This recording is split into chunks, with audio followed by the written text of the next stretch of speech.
वीतराग श्रमण भगवान महावीर स्वामी के पावन पवित्र श्री चरणों में कोटि सह वंदन।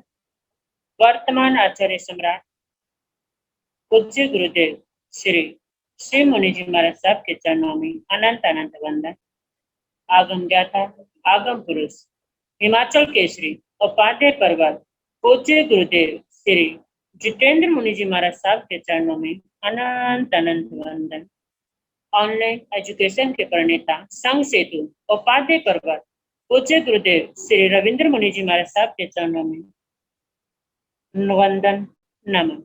ऑनलाइन एजुकेशन में पधारे हुए सभी गुरु भगवान एवं गुरुनितुल्य समस्त महासाधु विवृंद के चरणों में कोटि सह वंदन नमन।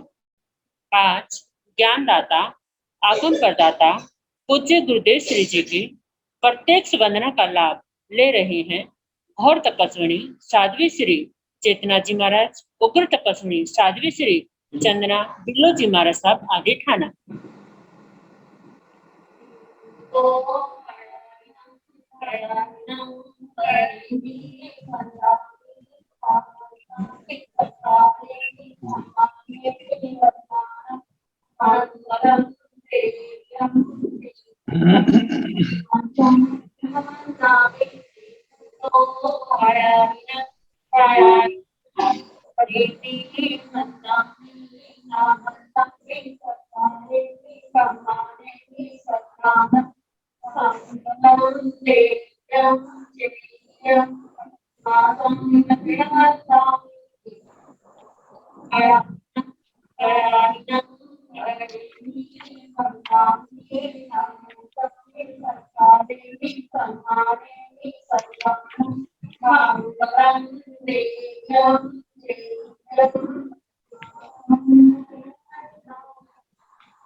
सुख साता जी, हाँ जी, सबको साता है।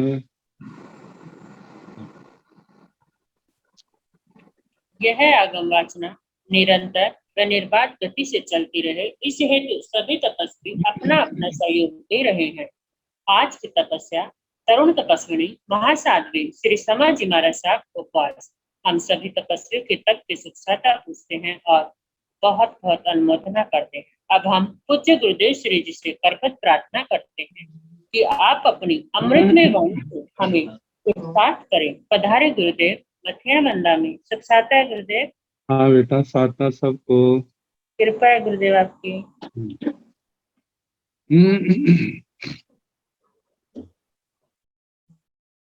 नमो अरिहंताण, नमो सिद्धाण, नमो आयर्याण, नमो उवधायाण, नमो लोये सव साहोण, पंच नमोकारो सव पावपणासनो, मंगलानंत संवेदे पड़ मंग हवाई मंगलम।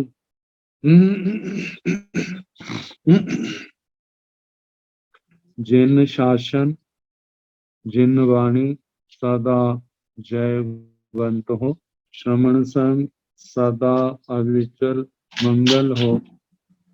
मुक्ति को प्राप्त श्रमण भगवान महावीर स्वामी, उनकी परम पावन कल्याणी भागवती वाणी वाचक प्रमुख श्री इंद्र भूति गौतम आदि गणधर भगवान युग प्रधानाचार्य परम पूज्य श्री सुधर्मा स्वामी जी महाराज, उनकी परम पावन पाठ परंपरा वर्तमान आचार्य ज्ञान योगी परम पूज्य श्री शिव मुनि जी महाराज एवं गुरुजन सबके पावन चरण सरोजों में मेरा अनंत अनंत बार वंदना नमस्कार।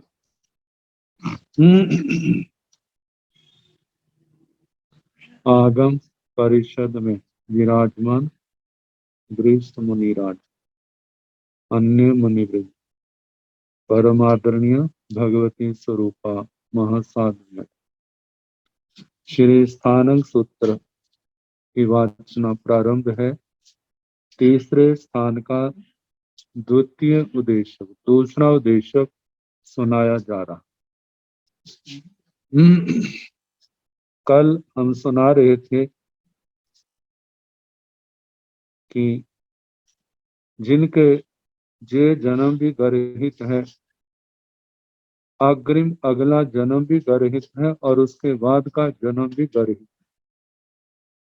तो ठाना निशीलस निबयस निगुणस निम्बेरस निपचखान पोसो वासस गर्हिया भवंती तंजहा। असिंग लोय गर्हिय भवई उगवाय गर्हिय भवई आयाई गर्हिया भवई।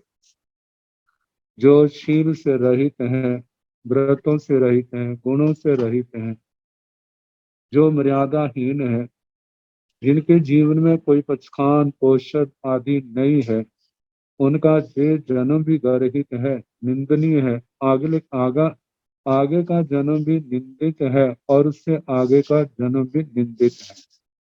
और ऐसा जीव ऐसी जन्म मरण की प्रवाह में गिरता है जैसे समुद्र में गिरी चीज फिर मिलती नहीं है। ऐसे ही ऐसे जीवों का जल्दी छुटकारा नहीं होता। और दूसरी ओर जिनका जो सुशील है, सुव्रत है, जिसके जीवन में गुण अच्छे अच्छे गुण है, मर्यादाशील जीवन है, प्रत्याख्यान पोषद उपवास आदि के पचखान करते रहते हैं, और जो जीव ऐसे गुणों वाले आत्मार्थी हैं, उनका जीवन भी अच्छा है, इससे आने वाला अगला जन्म भी अच्छा है और उसके बाद अगला जन्म भी अच्छा है। और हम जो सोचे जिनके लगातार 3 जन्म ठीक निकल गए, तो उसका आने वाला भविष्य जो है वो जल्दी इस संसार समुद्र को तरने का अधिकारी होगा। ऐसा जीव फिर संसार में भटकता नहीं है। तो इसलिए कहा जाता है कि हमें इन बातों का ध्यान रखना। हमारी जो चीजें ठीक हैं तो हमारा ये जीवन भी सफल होगा। ये सफल है तो अगला जीवन भी सफल होगा, उससे अगला जन्म भी सफल होगा। यदि ये अच्छा नहीं है तो आगे अच्छा कहाँ से होगा। कहा जाता है जिन्होंने इस जीवन पूर्व जन्म की पुण्यवाणी को खत्म कर दिया, भोग करके आगे के लिए कोई ऐसा कार्य नहीं किया जिसके कारण से हमें मनुष्य जन्म मिले, हम सुलभ बुद्धि बने, ऐसा कुछ नहीं है, तो आगे चल के हमें किसके बल से धर्म मिलेगा। क्योंकि आत्मा को हमने 18 पापों के आचरण से अत्यंत मलिन बनाया, संदिग्ध गाढ़ी मैल से अपनी आप इकट्ठी की है, तो फिर उसके बाद इस आत्मा के लिए धर्म का बोध मिलना संभव नहीं होता, आसान नहीं होता। तो इसलिए कहा जाता है ये जीवन हमारे हाथ में है, अब इसको हम यथाशक्ति ज्यादा से ज्यादा पाप के प्रत्याख्यान करके और संयम तप की स्वाध्याय आदि की साधना करके इस जीवन को सफल बनाए। अब फिर भगवान संसारी अनेक पर्यायों का वर्णन करे। तीविहा संसार समावनगा जीवापणता तंजहा इत्थि पुरिसा नपुंसगा। तीविहा सब जीवापणता तंजहा समदित्थि मिच्छादित्थि सम्मा मिच्छादित्थिय। अहवा तीविहा सब जीवापणता तंजहा पजत्तगा अपजत्तगा नोपजत्तगा नो अपजत्तगा एवं सामदित्थि परित पजत्तगा सोहुम सन्नि भव्याय। जीवों का तीन प्रकार, 3 प्रकारों में जितनी समस्त जीव राशि है वो सारी की सारी आ जाती है। पहले बताया है तीविहा संसार समावर्ण का जीवा पणता, जितने संसारी जीव हैं वो 3 प्रकार के। तंजहा जैसे कि इत्थि पुरुषा नपुंसका, कोई स्त्री का रूप है, कोई पुरुष का रूप है, कोई नपुंसक का रूप। शारीरिक रचना की दृष्टि से जितने भी संसार के जीव हैं वो इन तीनों भेदों में समा जाते हैं। इन तीनों भेदों से कोई बाहर नहीं है, क्योंकि संसारी जीव शरीर वाले हैं, तो शरीर जो है वो तीनों भागों में बंटे हैं। कोई स्त्री के रूप में है, कोई पुरुष के रूप में, कोई नपुंसक के रूप में, जहाँ पर सिद्ध भगवंतों का ग्रहण नहीं है। क्योंकि जहाँ पर कहा है कि वह इन तीनों से मुक्त है, और जहाँ पर पहले शब्द में जो संसार समावन्नगा, जो संसार समापन्नक है, संसार पर्याय को प्राप्त है, इन ऐसे जीव जो है वो तीन प्रकार के कहे हैं, जैसे स्त्री, पुरुष और नपुंसक। आगे तिविहा सब जीवा प्रणता, अब समस्त जीव राशि को दे दिया है इस बोल में। तिविहा सब जीवा प्रणता, जितने जीव है सारे के सारे जीव तीन प्रकार के कहे हैं। तन जहा, जैसे कि सम दिट्ठी, मिच्छा दिट्ठी, सम्मा मिच्छा दिट्ठी। सम दिट्ठी सम्यक दृष्टि। सम शब्द जो है, सम डबल में, एक होता है सम दृष्टि, एक है सम दृष्टि। सम दृष्टि तो वह है सब पर समान नजर है जिसकी, समान। लेकिन जो सम म डबल है तो सिंगल नहीं है, तो इसलिए इसकी जो संस्कृत शायद वो है सम्यक दिट्ठी का मतलब दृष्टि, सम्यक दृष्टि। सारे जीवों में एक जीव ऐसे हैं जो सम्यक दृष्टि है, दूसरे ऐसे हैं मिच्छा दिट्ठी, मिथ्या दृष्टि। तीसरे हैं सम्मा मिच्छा दिट्ठी, सम्यक मिथ्या दृष्टि, मतलब मिश्र दृष्टि। जहां तो केवल प्रकार ही बताए हैं, प्रज्ञापना सूत्र के अंदर, जीवाभिगम के अंदर इनके अल्प बहुत्व भी आते हैं। कहा जाता है सबसे थोड़े मिश्र दृष्टि जीव, सम्यक दृष्टि उनसे अनंत गुना ज्यादा है, और मिथ्या दृष्टि उनसे भी अनंत गुना ज्यादा है। मिश्र दृष्टि जो है, ये नारकियों में होंगे, पंचेंद्रिय त्रिंचों में होंगे, मनुष्यों में होंगे, देवताओं में होंगे। एक इंद्रिय से लेकर चार इंद्रिय तक नहीं, समूर्छा में मिश्र दृष्टि नहीं है। तो कहा जाता है सबसे थोड़े मिश्र दृष्टि है, सम्यक दृष्टि अनंत गुना। कैसे कहा जाता है, जहां इस सम्यक दृष्टि में सिद्ध भगवंतों को भी ग्रहण किया है, इसलिए अनंत है। सिद्धों को छोड़ दिया जाए तो असंख्यात है, सिद्धों को मिला के अनंत है। इसलिए मिश्र दृष्टि जीवों से सम्यक दृष्टि जीव अनंत गुणा है, और इनसे सम्यक दृष्टि जीवों से मिथ्या दृष्टि जीवों उनसे भी अनंत गुणा ज्यादा है। क्योंकि जहां पर एक इंद्रिय, सूक्ष्म निगोद, बादर निगोद, साधारण वनस्पति काय, जो सारे के सारे आ जाते हैं, जो अनंत काय के जीव है, अनंत अनंत संख्या में है। तो इस प्रकार तीन प्रकार के जीव, सम्यक दृष्टि, जिनकी दृष्टि सम्यक है, जिन्होंने सत्य को पहचान लिया, जो पता संसार का, जो तत्व का यथार्थ स्वरूप है, जिनकी समझ में आ गया। तो कहा जाता है जिनकी दृष्टि अरिहंत परमात्मा के अनुसार, वो सम्यक दृष्टि। मिथ्या दृष्टि, जिनकी दृष्टि भगवान की वाणी से विपरीत है। मिश्र दृष्टि, दोनों को मिला जुला समझने वाले, दोनों को ठीक समझने वाले, जहाँ जिनकी दृष्टि दुविधात्मक है, निर्णयात्मक नहीं है। यदि निर्णयात्मक है, यदि वो यथार्थ निर्णयात्मक है तो सम्यक दृष्टि में चला जाएगा, यदि वो अयथार्थ है तो वह मिथ्या दृष्टि में चला जाएगा। और कहा जाता है मिश्र दृष्टि का जो काल मान है, वह तो केवल अंतर मुहूर्त है। अंतर मुहूर्त के अंदर ही निर्णय हो जाता है, या तो सम्यक दृष्टि बन जाता है, उस ओर चला जाता है, या मिथ्यात्व की ओर चला जाता है, अंतर मुहूर्त से ज्यादा नहीं। तो सम्यक दृष्टि जो है, इसका काल जो है अनेक प्रकार से माना जाता है। सम्यक दृष्टि एक तो ऐसे हैं जिनकी आदि है, अंत नहीं, एक क्षायिक सम्यक दृष्टि की अपेक्षा से, और एक औपशमिक सम्यक दृष्टि है, उनकी केवल अंतर मुहूर्त की स्थिति है। क्षायोपशमिक सम्यक दृष्टि जो है, उनका कम से कम अंतर मुहूर्त ज्यादा ज्यादा 66 सागरोपम जा झेरा इतना माना जाता है। और मिथ्या दृष्टि भी तीन प्रकार के हैं, अनादि अनंत, अनादि शांत, सादि शांत। अनादि अनंत का तो कोई टाइम ही नहीं है, ना आदि ना अंत है, अनादि काल से और सपरिवर्तित है। अनादि काल से मिथ्या दृष्टि थे, लेकिन सम्यक दृष्टि बन गए, उनके मिथ्यात्व का अंत आ गया। और जिनके मिथ्यात्व की आदि भी है, अंत भी है, ऐसे जो सम्यक दृष्टि बन के पुनः मिथ्यात्व में चले जाते हैं, उनके मिथ्यात्व की आदि अंत पाया जाता है। क्योंकि जो एक बार सम्यक दृष्टि बन गया है, उसने संसार को एक दिन अवश्य पार करना है। वो पार तभी होगा जब मिथ्यात्व को छोड़ करके सम्यक्त्व के क्षेत्र में आएगा। आगे बताया है अहवा तीविहा सब जीवा प्रणता, तन जहाँ प्रजत्तगा, अप्रजत्तगा, नो प्रजत्तगा, नो प्रजत्तगा। अथवा जितने संसार के जीव मतलब के सब जीव, सर्व जीव राशि, उसको तीन प्रकार का कहा है। सर्व जीव राशि सारे जीव तीन प्रकार के हैं। तंजः जैसे पजत्तगा जो पर्याप्त है, जिस भी स्थान पर जितनी पर्याप्तियां निश्चित हैं उनको जो प्राप्त कर चुके हैं वो पर्याप्त हैं, और जिनको प्राप्त नहीं हुई है वे क्या है, अपर्याप्त है। नो पजत्गा जो न पर्याप्त है न अपर्याप्त है, ऐसे सिद्ध भगवान है जिनके पास पर्याप्ति नाम कर्म भी नहीं है, अपर्याप्ति नाम कर्म भी नहीं है, इनसे सर्वथा मुक्त है। उनके लिए कहा है कि नो पर्याप्त नो अपर्याप्त।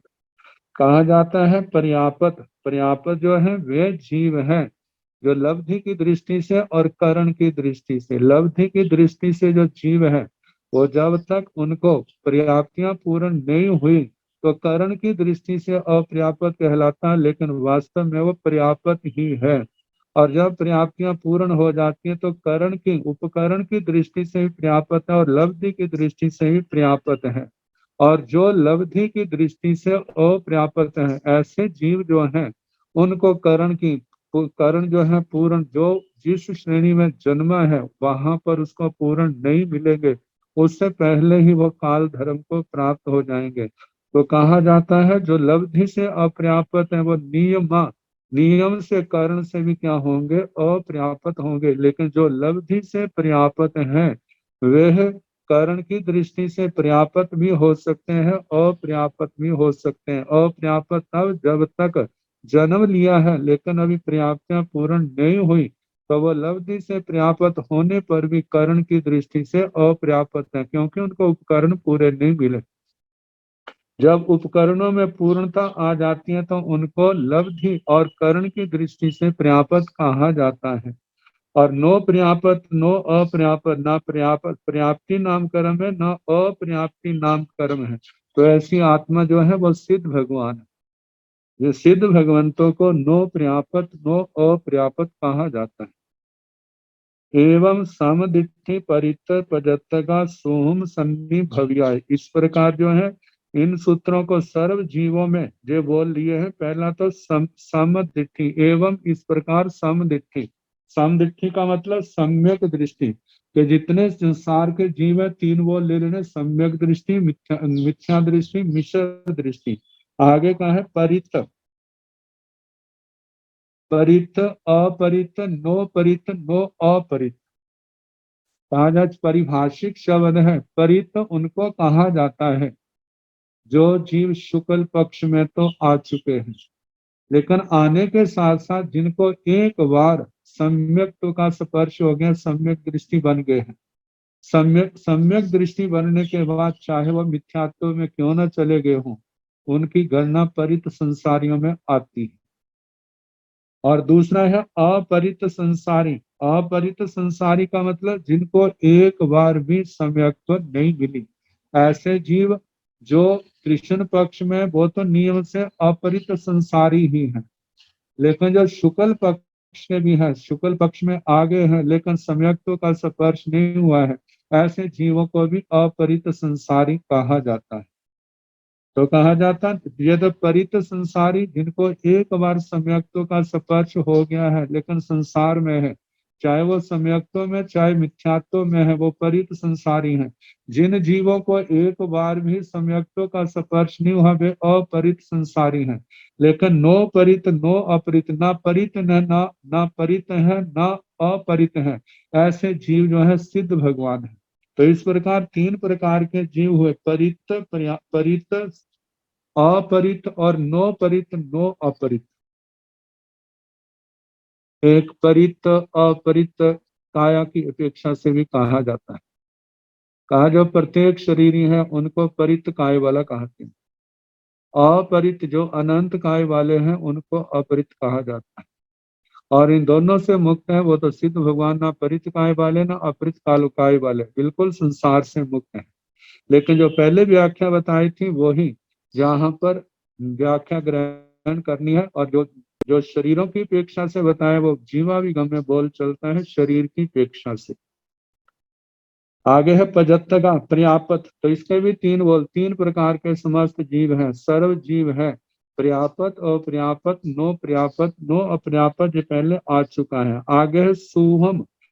सोहम का मतलब सूक्ष्म। जितने जीव हैं सूक्ष्म, बादर और नो सूक्ष्म, नो बादर। कहा कि सूक्ष्म जीव वे हैं जो एक इंद्रिय के अंदर दो प्रकार के जीव है, सूक्ष्म और बादर। जिनके सूक्ष्म नाम कर्म का उदय है वो सूक्ष्म है, जिनके बादर नाम कर्म का उदय है वे बादर हैं। सूक्ष्म जीव जिनके नाम कर्म है वो कितने भी इकट्ठे क्यों ना हो जाएं, वो हमारी दृष्टि का विषय नहीं बनेंगे।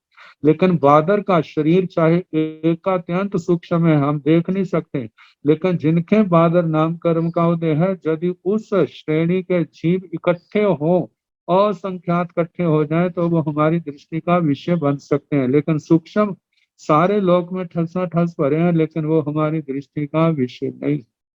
तो कहा सूक्ष्म, सूक्ष्म नाम कर्म के कारण से एक इंद्रिय की जो जीव राशि एक बादर है, सूक्ष्म है, जो सूक्ष्म नाम कर्म के वजह से सूक्ष्म बने, जो सारे लोक में व्याप्त है, वो सूक्ष्म है। और बादर जो है, जिनके बादर नाम कर्म का उदय है एक इंद्रिय में, जो सूक्ष्म को छोड़ करके शेष जो जीव बादर है वे आते हैं, और त्रस्ताय के सारे जीव जो है बादर है। तो इस प्रकार ये दो भेद हुए, सूक्ष्म बादर। तीसरा है नो सूक्ष्म नो बादर, जिनके न सूक्ष्म नाम कर्म का उदय है, न बादर नाम कर्म का उदय है। मतलब देखा जाए उनके किसी भी कर्म का उदय नहीं है, सत्ता में नहीं तो उदय में क्या होना, ऐसे सिद्ध भगवान है। मतलब के सूक्ष्म बादर और नो सूक्ष्म नो बादर। अब अगला बोल है सन्नी। सन्नी का मतलब संगी, संगी असंगी, नो संगी नो असंगी, तीविहा सब जीवा प्रणता तन जहा सन्नीणो असन्नीणो नो सन्नी नो असन्नी। वह तीन प्रकार के जीव के हैं। संगी, संगी का मतलब जो मन लब्धि वाले। असंगी का मतलब जिनके पास मन लब्धि नहीं है। एक इंद्रिय से लेकर के चार इंद्रिय तक सारे ही असंगी हैं। पंचेंद्रियों में जो समूर्छम है वे क्या है, असंगी। और कहा जाता है पहली नरक में भवनपति वाणव्यंत्रों में जो पूर्व जन्म में असंगी पंचेंद्रिय त्रयंच थे, मरने के बाद पहली नरक में नारकी के रूप में जन्मे, जहाँ भवनपति वाणव्यंत्रों में जन्मे हैं, क्योंकि इनमें ज्यादा जे पैदा हो सकते हैं, इससे आगे नहीं। तो जब तक इनकी देव पर्याय में इनकी पर्याप्तियां पूर्ण नहीं होती तब तक उनको असंगी कहा जाता है। जैसे पर्याप्तियां पूर्ण हुई उसके बाद वो जीव संगी बन जाते, संगी कहलाते हैं।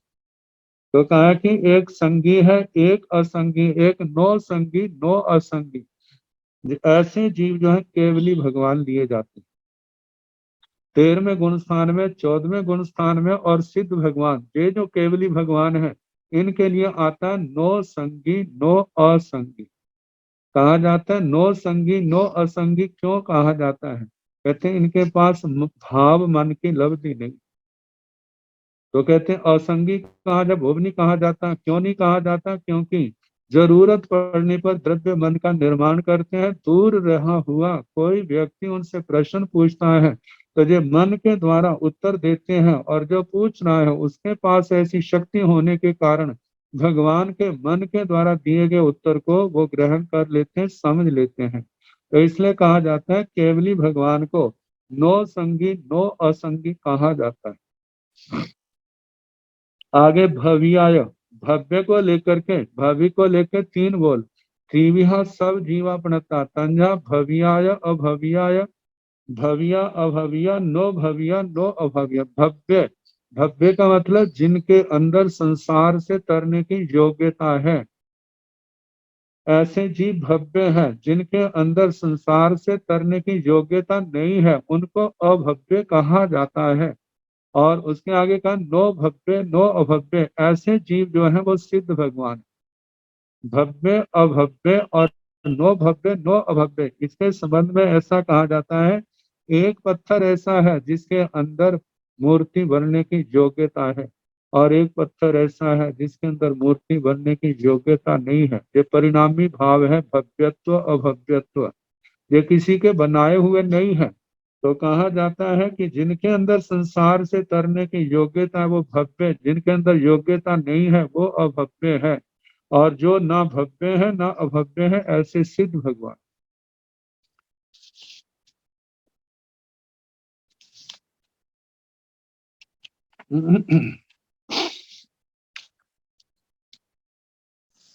लोक स्थिति तीविहा लोग स्थिति पणता तंजह आगास पैठिए वाय वाय पैठिए उदही उदही पैठिया पुडवी तो दिशाओ पणता तंजह उद्धा आहा तिरिया तीहिं दिशाहि जीवाण गाय पवत उठाए अहाय तिरियाय एवं आ गई व कंति आहारे बुद्धि निबुद्धि गई परियाय समुघाय काल संजोगे दंसना भी घमे नाना भी घमे जीवा भी घमे तीहि दिशा ही जीवान अजीवा भी घमे पणत्ते तंजहा उठाय अहाय क्रिया एवं पंचेंद्रिय त्रिक जोनियाण एवं मनुष्याण भी तीव्य लोक स्थिति पणता तंजहा लोक स्थिति तीन प्रकार की कही गई। लोक स्थिति तीन प्रकार की कही गई है तंजहा जैसे कि वैसे 10वें स्थान में 10 प्रकार की व्याप्ति है, लेकिन तीसरे ठाणे की अपेक्षा जहाँ तीन प्रकार की कही ताकि आगाज पैठिए वायु वायु किसके आधार पर प्रतिष्ठित है, कहते हैं आकाश। वायु आकाश में प्रतिष्ठित है, आकाश पर वायु है। वाय पैठिए उदही और वायु पर प्रतिष्ठित है उदधि घनोदधि और उदही पैठिया उडवी उदधि घनोदधि के ऊपर प्रतिष्ठित है पृथ्वी। कहा जाता है ये जो 7 पृथ्वियां हैं, घम्मा वंशाशीला अंजना रिष्ठा मगा मागवती 7 जिनके गोत्र हैं, ऐसे रत्न प्रभा शर्करा प्रभा बालुका प्रभा पांक प्रभा धूम प्रभा ताम प्रभा ताम तमा प्रभा। तो सबसे पहले जैसे सबसे नीचे आलोक है, आलोक के बाद अवकाशांतर आकाश है, अपने आगमों के अंदर नहीं है, लेकिन दिगंबर परंपरा में कहा जाता है कि सारा लोक तीन बलियों से घिरा हुआ है। ऐसे बात वतनुवात पैतनुवात घानुवात घनोदधि बात, लेकिन अपने आगमों में पृथ्वियों के बले मान्य हैं, लेकिन वो 3 लोक के जो है उनका वर्णन नहीं आता। लेकिन कई अपने ग्रंथों में कई स्थानों पर उन बलियों का वर्णन कर दिया है। वो इसी कारण आया है क्योंकि आगमों का अध्ययन न होने के काल से गहन अध्ययन केवल उस परंपरा को अपने ग्रंथों में वो स्थान दे दिया। तो कहा कि हमारे नीचे जो है आलोक के ऊपर जो है आकाश है, फिर उसके बहुत ऊपर आकर के तनुवात शुरू होता है। तनुवात की मोटाई जो है असंख्यात 1000 योजन मोटी। फैलाव जो है जितनी बड़ी पृथ्वी है उतना फैलाव है, उसके बाद बले बन जाता है। जैसे थाली का कटोरे की ऊपर की दीवार होती है, ऐसे वो बन जाता है। और तनुवात के ऊपर घनवात घनवात की मोटाई भी जो है असंख्यात हजार योजन मोटाई आती। तनुवात तो ऐसा है जहां पर हवा की परत जो है पतली है, वहां घनत्व कम है। और जो घनवात है वहां पर वायु की जो परत है वो घन रूप में, जैसे हम देखते हैं खुले आकाश में भी तो हवा है, लेकिन वहां पर हम कोई चीज रखते हैं तो एकदम नीचे चली जाती है। लेकिन टायरों के अंदर कितनी घन रूप में हवा होती है, उसके ऊपर कितना टनों का बोझ भी रख दिया जाता है टायरों के ऊपर, लेकिन फिर भी वो दबते नहीं। इस कारण से कि वहां पर हवा का घनत्व ज्यादा है। तो कहा जाता है तनुवात में हवा का घनत्व कम है और घनवात में उस हवा का घनत्व ज्यादा है। और उस घनत्व के ऊपर उस घनवात के ऊपर घनोदधि पानी जो है घन रूप में है। जैसे हम देखते हैं टंकी, जो बड़ी टंकी है और बिल्कुल पूर्ण रूप से भरी हुई है, जब उसके नीचे टूटी को खोला जाता कितने प्रेशर से पानी जाता है। कारण क्या है, उसके ऊपर बोझ ज्यादा है, बोझ के कारण से पानी बड़े प्रेशर से निकल रहा है। लेकिन जब पानी निकल जाता है, थोड़ा रह जाता है, तो पानी की गति जो है अत्यंत धीमी पड़ जाती है। तो कहा जाता है घनोदधि के अंदर, घनवात के अंदर हवा का घनत्व ज्यादा है, और तन उसके घनोदधि के अंदर पानी का घनत्व जो है ज्यादा है। और उस घनोदधि के ऊपर पृथ्वी है। जैसे सातों पृथ्वियों का वर्णन आता है, सातों पृथ्वियों की जो नरक पृथ्वियां, उनकी सारी ऐसी रचना के ही है कि सबसे नीचे अवकाश अंतर है। आकाश, आकाश तो सभी जगह है लेकिन वो खाली जगह। फिर उसके बाद तनुवात है, आकाश पर प्रतिष्ठित तनुवात, घनवात है। तो तनुवात घनवात को दोनों रूप में ले लिया, बाय पैठी। और दूसरा दिया है उदधि पैठीय, उदधि पैठीय सा ले लिया, जिसे आकाश पर स्थित वात है। वात मतलब हवा, हवा के ऊपर प्रतिष्ठित है उदधि, घनोदधि। और घनोदधि के ऊपर स्थित है पृथ्वी। सातों पृथ्वियां इसी शैली से जहां पर वर्णन किया है, ऐसे ही कहा गया है। आकाश में प्रतिष्ठित वायु, वायु के प्रतिष्ठित उदधि, उदधि पर प्रतिष्ठित है पृथ्वी। तो जैसे आकाश पैठ्य वायु, आकाश में प्रतिष्ठित वायु, वायु पैठ्य उदधि, बात के ऊपर प्रतिष्ठित है उदधि, उदधि पैठ्य उडवी, उदधि घनोदधि पर प्रतिष्ठित है पृथ्वी। आगे कहा तो दिशाओं प्रणताओ, तीन दिशाएं कही। तंजहा जैसे के ऊर्धा, आहा तिरिया ऊर्ध्व दिशा, आहा अधो दिशा, तिरिया तिरछी दिशा। ऊर्ध्व दिशा जो इस मेरु पर्वत से जो 8 रोचक प्रदेश हैं उससे बिल्कुल ऊपर को निकलती, वो ऊर्ध्व दिशा। और उससे नीचे जो है अधो दिशा। और तिरछे लोक में, जैसे पूर्व है पश्चिम है, पूर्व है दक्षिण है, पश्चिम है उत्तर है, विदिशाएं हैं, अंतर है, ऐसे तिरछी दिशाएं हैं। तो तीन प्रकार की दिशाएं, ऊंची, नीची और तिरछी। इन तीन दिशाओं के संबंध में टीकाकार भगवंतों ने काफी कुछ कहा है। कहते हैं जो दिशा की व्याख्या 7 प्रकार से की जाती है। श्री आचार्य सूत्र की, जब वो सूत्र आता है, नो एगे सिंह सन्ना भवई तन जहा पुरथी मावा दिशा अहम आगो अहम अंसी दाहिना वा दिशा अहम आगो अहम अंसी। कि मैं कितने जीवों को जो ज्ञान नहीं होता, मैं पूर्व दिशा से आया हूँ, दक्षिण दिशा से, पश्चिम दिशा से, उत्तर दिशा से, विदिशा से आया हूँ, या अन्य दिशाओं से आया हूँ, ऊर्ध्व दिशा से आया हूँ, अधो दिशा को आया हूँ। वहां पर निर्युक्तिकार भगवान आचार्य श्री भद्रबाहु स्वामी ने 7 प्रकार की दिशाओं का वर्णन किया, जिनके नाम है नाम, स्थापना, द्रव्य, क्षेत्र, ताप, प्रज्ञापक और भाव। ये 7 प्रकार की दिशाएं। तो कहा कि संकेत वश किसी जीव या अजीव का नाम दिशा रख दिया, जैसे दिशा कुमारियां। जैसे जहां पर भी किसी लड़की का नाम रख दिया दिशा, किसी भाई का नाम रख दिया दिशा कुमार। कुछ भी नाम रख सकते हैं, क्योंकि व्यक्ति नाम रखने में स्वतंत्र है। जैसे जिसके मन में आता उसके नातों को, केवल वो नाम है। नाम स्थापना, दिशाओं को जानने के लिए एक जंतर बना दिया, कागज के ऊपर निशान खींच दिए। पूर्व, ये पूर्व इधर है, दक्षिण इधर है, और पश्चिम इधर है, उत्तर इधर है। वो ऊर्ध्व दिशा, अधो दिशा, ये जो नक्शा बनाया है, ये क्या है, स्थापना दिख। आगे द्रव्य दिख। द्रव्य दिख के लिए कहा पुद्गल स्कंद के निमित्त से जो दिशाओं की कल्पना की जाती है, वह द्रव्य दिख।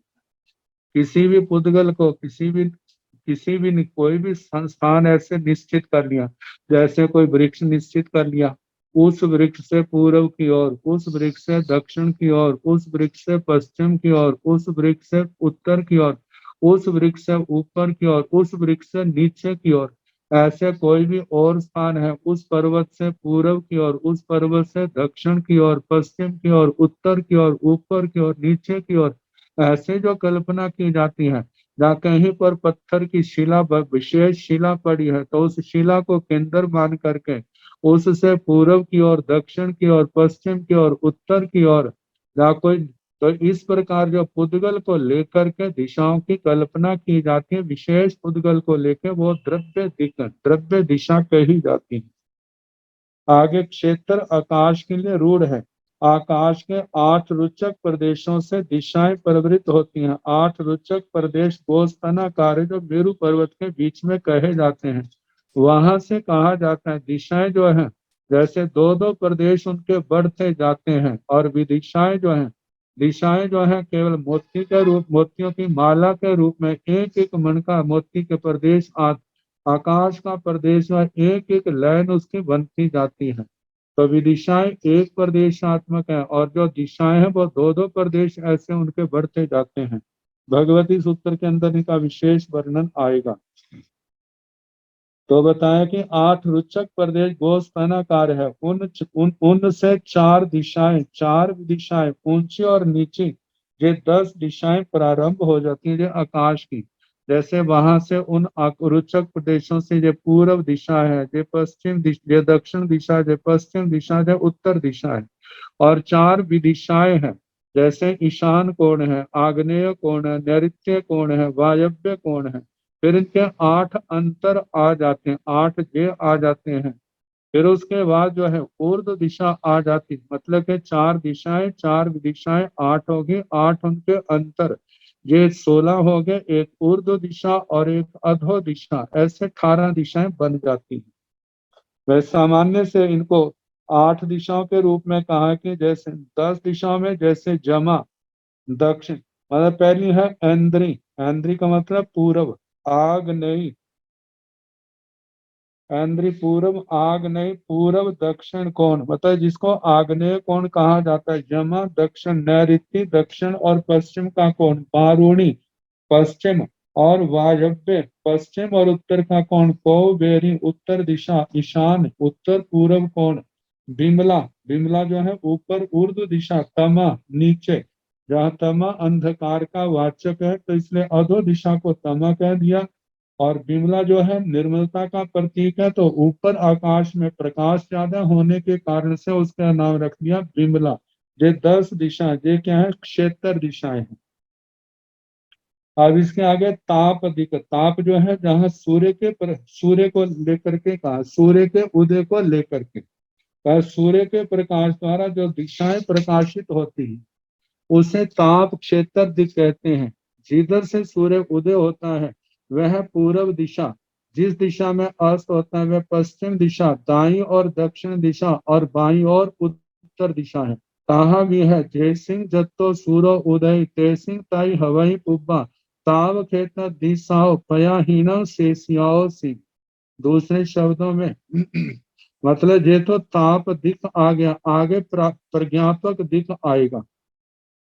तो ऐसा कहा जाता है कि सूर्य को लेकर के हम विचार करते तो मेरु पर्वत सदा उत्तर की ओर आता है, क्योंकि जैसे हम जिस ओर से पूर्व उदय हुआ है उस दिशा का नाम हो गया पूरब। तो उस पूरब जो जिस ओर सूर्य निकला उस ओर हमने मुख रखा, और जहाँ अस्त है वो पीठ पीछे वो पश्चिम हो गया, और जहाँ दायां हाथ जिस साइड में वो दक्षिण दिशा, और जिस ओर बायां हाथ है वो उत्तर दिशा। मानो जिस, क्योंकि क्षेत्र तो बहुत विशाल है, हम जहां पर हैं इससे आगे जैसे भारत क्षेत्र के आर्य खंड में जो उसका दूसरा खंड है वहां पर है, तो उसको भी ऐसे ही लगेगा कि जैसे जिस ओर से सूरज निकल रहा है वो पूर्व है, और जहां अस्त हो रहा है वह पश्चिम है। दाई और दक्षिण दिशा है उत्तर, उत्तर और जो है मतलब बाई और उत्तर दिशा है, और देखा जाए तो मेरु पर्वत उसके बाई ओर ही होगा। अब ऐसे करते करते देखा जाए आगे महाविद्य क्षेत्र में पहुंचे, वहां पर सूर्य उदय हो रहा है। जो हमारी दृष्टि से दिशा पश्चिम है, लेकिन उनकी दृष्टि से सूर्य को लेकर के उनकी पूर्व दिशा है। और जहाँ उनका सूर्य अस्त होता है उनके लिए पश्चिम दिशा है, और समुद्र जो है उनके लिए दक्षिण दिशा में है, और मेरु पर्वत उत्तर दिशा में है। एरावत क्षेत्र में चले जाए तो सूर्य घूमता हुआ जहां से उनको निकलता दिखाई दे रहा है वो उनकी दृष्टि से क्या पूर्व दिशा है, सूर्य को लेकर के। और पीठ पीछे जहां अस्त होता है वो उनके लिए पश्चिम है। और जो बायां हाथ है उनका वो मेरु पर्वत की ओर है, और दायां हाथ जो है वह उनका समुद्र की ओर है। तो इस प्रकार सूर्य को लेकर के जो दिशाओं की कल्पना की जाती है उस अपेक्षा से मेरु पर्वत सदा उत्तर में ही रहता है। तो इस प्रकार कहा कि जेके ताप अधिक सूर्य को लेकर के जो दिशाओं की कल्पना की जाती है। आगे प्रज्ञापक, प्रज्ञापक का मतलब देशना देने वाला, उपदेश देने वाला, पढ़ाने वाला, वाचना देने वाला। इनके संबंध में कहा है कि दूसरे शब्दों में जिस ज्ञानी से अध्ययन किया जाए उसके सम्मुख बैठने को पूर्व दिक कहते हैं। मतलब मानो जो पढ़ा रहा है और दूसरा पढ़ने वाला उसकी ओर मुख है, तो जिस ओर बैठे हैं वो पूर्व दिशा है, और पीठ पीछे जो है वह पश्चिम दिशा, उसके दाईं ओर दाहिनी दिशा है, दक्षिण दिशा है, और बाईं ओर उसके उत्तर दिशा है। तो कहा कि इसकी कल्पना शेष उसकी अपेक्षा अन्य दिशाओं की कल्पना स्वयं करनी चाहिए। जिस प्रकार पूर्व दिशा से सूर्य उदय होकर जगती तल में प्रकाश करता है, ठीक उसी प्रकार आचार्य आदि प्रज्ञापक दिक् कहे जाते हैं। जैसे कि कहा भी है, पन्नव जम अभिमुहो सा पुब्बा शेषिया पया हीणव। कहा कि प्रज्ञापक, प्रज्ञापक की ओर मुंह करके बैठा गया है, तो प्रज्ञापक क्या है, वो पूर्व दिशा है। बाकी जो है दक्षिण आदि उसकी कल्पना कर लेना। तत्सैव अनुगंतव्य अज्ञेयायी दिशा नियम। और जैसे दिशाओं की कल्पना की ऐसे विदिशाओं की भी कल्पना करना। आगे भाव दिशा, प्रज्ञापक दिख आगे भाव दिशा है। भाव दिशा जो है आचार्य सूत्र की वाचना के समय बताया था। जैसे पृथ्वी जल, पृथ्वी काय, अपकाय, तेजस काय, वायु काय, इन चार दिशाओं की इनकी ली जाती है। चार जो है वनस्पति की मूल, स्कंद, अग्र बीज, पर बीज, चार जे लिए जाते हैं। दो इंद्रिय, तीन इंद्रिय, चतुर्इंद्रिय, पंच इंद्रिय, त्रियंश, ये इनकी चार दिशाएं ली जाती हैं। चार प्रकार के मनुष्य लिए जाते हैं, कर्म भूमियों के, अकर्म भूमियों के, अंतर्द्वीपों के और समूर्षा मनुष्य। और एक में एक भाव दिशा में नारकी जीव लिए जाते हैं, और एक देवगति के जीव लिए जाते हैं। सारी मिलाकर के जो 18 दिशाएं भाव बन जाती हैं। अब इनकी हम गणना करें तो जैसे चार तो पृथ्वी काय, अपकाय, तेजस काय, वायु काय। आगे वनस्पति काय के मूल बीज, अग्र बीज, स्कंद बीज, पर बीज, चार जे हो गए 8। और चार द्विंद्रिय, त्रिंद्रिय, चतुरिंद्रिय, पंचेंद्रिय, त्रियंत, चार जे हो गए 12। और मनुष्य जो है चार प्रकार के, कर्म भूमियों के, अकर्म भूमियों के, अंतर्द्वीपों के और समुष्म भी 16 हो गए। 17वां नारकी जीव, 18वां जो है तो देवगति के जीव। इस प्रकार के 18 दिशाएं भाव दिशाएं कही जाती। तो कहा जाता है इन 18 दिशाओं में जीव का जो है अनादिकाल से गमनागमन चल रहा है। तो इन उक्त 7 प्रकार की दिशाओं के क्षेत्र दिक, ताप दिक और प्रज्ञापक दिशाओं का जहाँ अधिकार है, अन्य दिशाओं का नहीं। जैसे बताया 3 प्रकार की दिशाएं होती हैं, उद्धा, अह, तिर्या। आगे बताया तीन दिशा ही जीवाण गई पवतई, उड्ढाय, अहाय, तिर्याय। एवं आ गई बकंती आहारे बुद्धि निबुद्धि गई पर्याय समुघाय काल संजोगे दंसना विगमे नाना विगमे जीवा विगमे। एवं इस प्रकार, मतलब तीन दिशा ही जीवान गई पवती, 3 दिशाओं से जीवों की गति प्रवृत्त होती है। और 3 दिशाओं में ही जीवों की गति होती है। या तो ऊर्ध्व दिशा की ओर जाते हैं, या अधो दिशा की ओर जाते हैं, या पूर्व आदि इन दिशाओं में जाते हैं।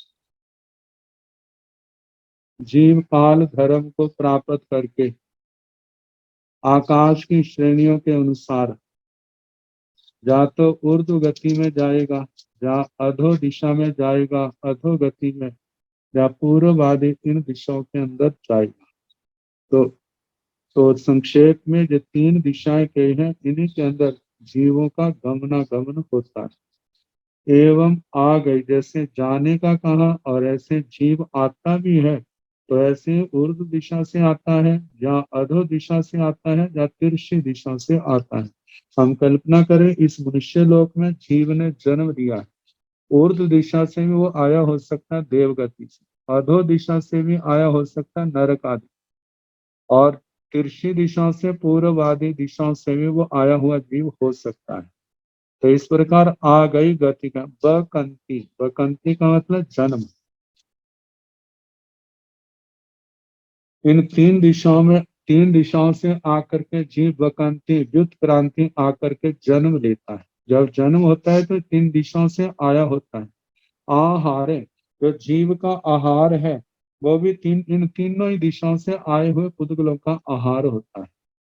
आगे बुद्धि, आगे आहार लेने के बाद शरीर में वृद्धि और शरीर की वृद्धि बढ़ोतरी होती है, तो वो भी इन तीन दिशाओं से। आगे निबुद्धि, शरीर का मतलब है ह्रास होता है, तो वो भी इन तीन दिशाओं से। गति पर्याय, गति होती है तो वो भी इन्हीं तीन दिशाओं। समुभाय, समुद्घात जिसमें आत्म प्रदेशों का फैलाव होता है, वो भी इन तीन दिशाओं से है। काल परिकाल संयोगे, जब जीव को मृत्यु काल धर्म की प्राप्ति होती है तो भी इन तीन दिशाओं में। दंसनाभिगमे, जब आत्मा को दर्शन की प्राप्ति होती है, बोध की प्राप्ति होती है, तो इन तीन दिशाओं में।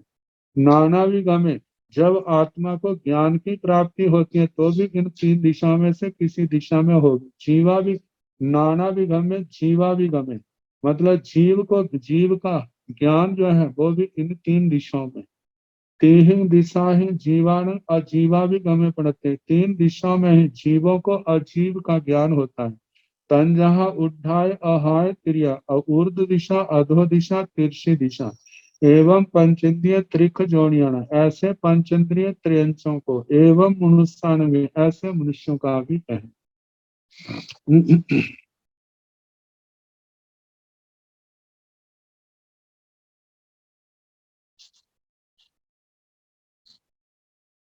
तीन दिशा ही का विवेचन करते हुए आचार्य भगवान कहते हैं, सूत्रकर्ता ने जो पद दिया है इसका अर्थ सप्तमी विभक्ति तृतीय और पंचमी में यथासंभव करना चाहिए। मतलब तीन दिशाओं में, या तीन दिशाओं के द्वारा, या तीन दिशाओं से एक इंद्रिय और असंगी त्रियंच में अवधि ज्ञान दर्शन नहीं होता। जो सूत्रकर्ता ने उत्पत्ति, आहार, वृद्धि, हानि आदि पद कथन किए हैं, उनका जे भाव है, जब जीव किसी योनि में उत्पन्न होता है तब वह उस स्थान से आहार ग्रहण करता है। फिर उस ग्रहण किए हुए आहार के द्वारा शरीर की वृद्धि और हानि होती है। इससे सिद्ध होता है जीव उत्पत्ति स्थान में आकर के ही आहार आदि ग्रहण कर शरीर आदि की रचना करता है, न कि उससे पहले से ही बने बनाए शरीर में प्रवेश करता है। मतलब आहार लेता है, फिर उसके बाद उसके कर्म के अनुसार उस शरीर का निर्माण होता है। जिस दिशा में और जिस दंडक में उक्त 13 पद जितने घटते हैं, उतने उसमें से घटाकर वस्तु तत्व को शास्त्रकार ने समझाने का प्रयास, मतलब कि वस्तु तत्व को समझने का प्रयास करना चाहिए। आगे बताया है, तीविहा तसा पणत्ता तन जहा तेउकाया वाउकाया उराला तसा पान। तीविहा थावरा पणत्ता तन जहा कुटविकाया आउकाया बनस्य। शास्त्रकारों ने तत्वों का विवेचन दृष्टि भेद से किया है। जैसे कितने स्थानों के ऊपर तरस के रूप में 2 इंद्रिय, 3 इंद्रिय, 4 इंद्रिय, 5 इंद्रिय लिए, और कितने स्थानों पर तेजस काय, वायु काय को भी तरस के रूप में ग्रहण किया है, और कितने स्थान पर 5 स्थावर के हैं, पृथ्वी काय, अप काय, तेजस काय, वायु काय, वनस्पति काय। ये केवल दृष्टि भेद है, सिद्धांत में कोई भेद नहीं आता। इन सब का वर्णन टीका ग्रंथों में विस्तार से दिया होता है। तो कहा है, तीविहा तसा पणता तन जहा तेउकाया वाउकाया उराला तसा पान। तीन प्रकार के तरस कहे हैं, जैसे तेजस कायिक, वायु कायिक, उदार तरस प्राणी। कहा जाता है जो तेजस काय और वायु काय है, ये केवल गति की दृष्टि से त्रस है, लब्धि की दृष्टि से नहीं। और उराला तसा पाना जो उदार त्रस प्राणी है, वे गति की दृष्टि से भी त्रस है और लब्धि की दृष्टि से भी त्रस है। तीविहा थावरा पणता तंजहा कुडविकाया आवकाया बनस्सिकाया। तीन प्रकार के स्थावर कहे हैं। तंजहा जैसे के पुडवी काया पृथ्वी काय, आउ काया अपकायिक, बनस्सई काया वनस्पति कायिक। तो जहां पर वर्णन है लोक स्थिति त्रस और स्थावर जीवों पर आधारित। विगत सूत्र में कहा गया है गति आदि 13 बातें प्राय त्रस जीवों में पाई जाती हैं। अतः गमना गमन आदि क्रिया करने वाले जीव त्रस कहलाते हैं। त्रस जीव भी दो प्रकार के होते हैं, लब्धि त्रस और गति त्रस। इच्छा पूर्वक गति करने वाले जीव लब्धि त्रस कहे जाते हैं। दो इंद्रिय, त्रिंद्रिय, चतुर्न्द्रिय और पंचेंद्रिय जीव जो सब लब्धि त्रस वाले जीव हैं। जिन स्थावरों में गति करने का स्वभाव है वे स्थावर जीव गति की अपेक्षा से गति त्रस हैं। तेजस काय और वायु काय जो दोनों स्थावर होते हुए गति त्रस कहे जाते हैं। इनकी गति इच्छा पूर्वक नहीं होती। तेजस काय में विभिन्न प्रकार की अग्नि और विद्युत दोनों का समावेश हो जाता है। अग्नि और विद्युत दोनों में ही गति पाई जाती है। वायु काय की गति अनुभव सिद्ध है। स्थावर नाम कर्म के उदय से जीव स्थावर कहलाते हैं। जिन स्थावरों में स्वतः गति नहीं है वे तीन प्रकार के हैं, जैसे पृथ्वी कायिक, अपकायिक, वनस्पति कायिक। ये दुख से व्याकुल होकर भी जीवन भर एक स्थान को छोड़कर दूसरे स्थान पर नहीं जा सकते। पृथ्वी काय, अपकाय, वनस्पति काय, इनमें कृष्णलेशा, नीलेशा, कपोतलेशा, तेजोलेशा वाले देव भी उत्पन्न होते हैं और उनसे निकला हुआ जीव मनुष्य गति में उत्पन्न हो सकता है। इसके विपरीत तेजस काय और वायु काय में ना कोई देव उत्पन्न हो सकता है, ना ही तेजस काय और वायु काय के जीव मनुष्य गति को ही प्राप्त कर सकते हैं। इस दृष्टि से भी पांच स्थावरों को शास्त्रकारों ने दो भेदों में विभाजित किया है। कहा जाता है तेजस काय, वायु काय, इनसे निकल करके सीधा मनुष्य भी बन सकता है। पृथ्वी पानी वनस्पति के भाव को पूर्ण करके मनुष्य बन सकता है। और पृथ्वी पानी वनस्पति बादर के जीव जो पर्याप्त अवस्था में काल करके मनुष्य बन करके वो तो बोध प्राप्त करके केवल ज्ञान केवल दर्शन पाके सिद्ध गति को भी पाने में समर्थ है। तो ये साथ में वर्णन कर दिया, लेकिन जहाँ पर तीन प्रकार के त्रस है, एक तंजहा जैसे देवकाया, वायुकाया, उराला, तसा पानी, तेजसाय, वायुकाय और उदार त्रस। तीविहा थावरा पणता तीन प्रकार के स्थावर के हैं। तंजहा पुडविकाया, आउकाया, वनस्सिकाया, पृथ्वी कायिक, अपकायिक और वनस्पति कायिक। अब इसके आगे समय, प्रदेश और परमाणु का वर्णन आएगा। तो इनके संबंध में फिर कल जैसे समय होगा सुनाने का प्रयास करें।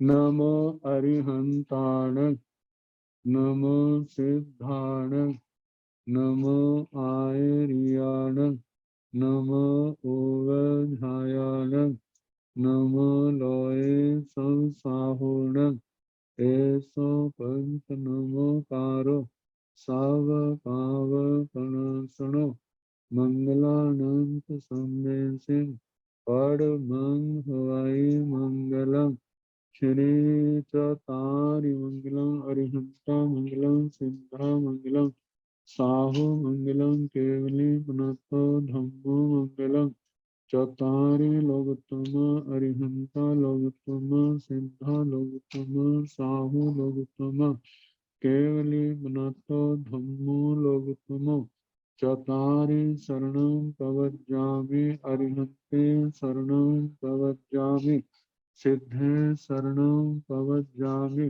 साहो शरणं प्रवज्जामि केवली पुनतं धम्मं शरणं प्रवज्जामि चार शरणे सुख करने दुख करने मंगल करने और शरणा नहीं कोय जो भाव प्राणी आश्रय अक्षय सबको यथा योग्य वंदना सुख साता।